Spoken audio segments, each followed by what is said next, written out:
It's going to be only America first. An inauguration promise from President Trump has turned into economic reality. Our country is now out of the TPP, the 12-nation Trans-Pacific Partnership, set up by President Obama but never approved by Congress. And President Trump wants a new deal on NAFTA, the North American Free Trade Agreement between the U.S., Canada, and Mexico, signed by President Bush in 1992.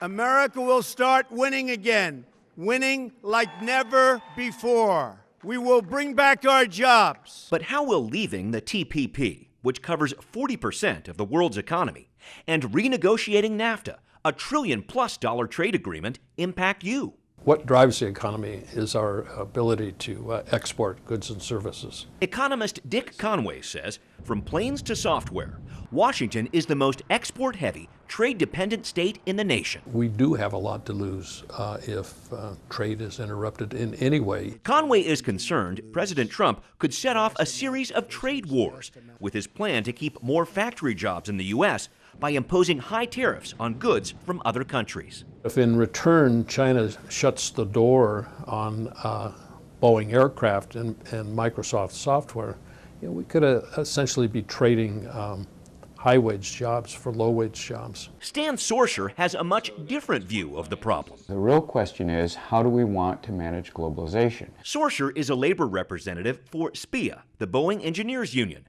which traditionally has sided against Republican Party candidates. Yeah, it's a funny thing. But Sorsher says he's right with President Trump in viewing U.S. trade agreements as a drain on our economy. We've been promised and promised and promised one trade deal after another.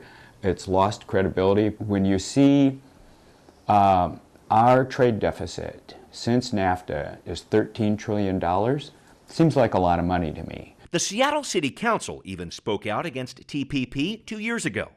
But beyond the political battles, Sorsher says no one is against trade, nor against making trade agreements. He simply wants to make sure that when trade deals do happen, it's not just politicians and multinational companies, but workers, environmentalists, and safety advocates who have seats at the table. You can coordinate and incorporate those interests into your trade policy. That's what we'd like to see. Keeping strong international relations is a pressing issue for Seattle manufacturer GM Nameplate, whose co-chairman, Greg Root, met with the Trump team just a few weeks ago. You sit down with a lot of these meetings and you have a lot of dialogue.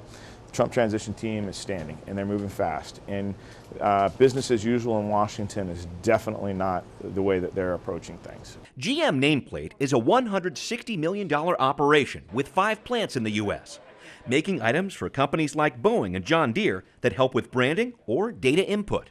2 more plants are in Asia, which Root says was in response to customers like Hewlett-Packard, who've moved facilities there.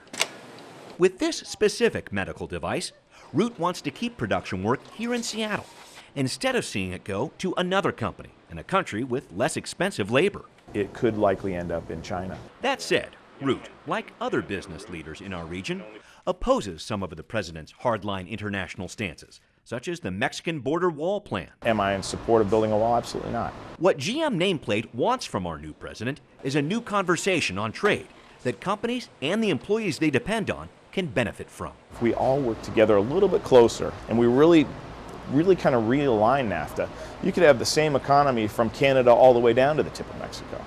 And that starts to get to globalization. The global issue of trade will continue to be one of intense local interest, as our region waits to see where the Trump administration will build new alliances or new barriers. We're losing work, losing jobs, losing industrial capacity year after year after year. We start closing down, we're going down.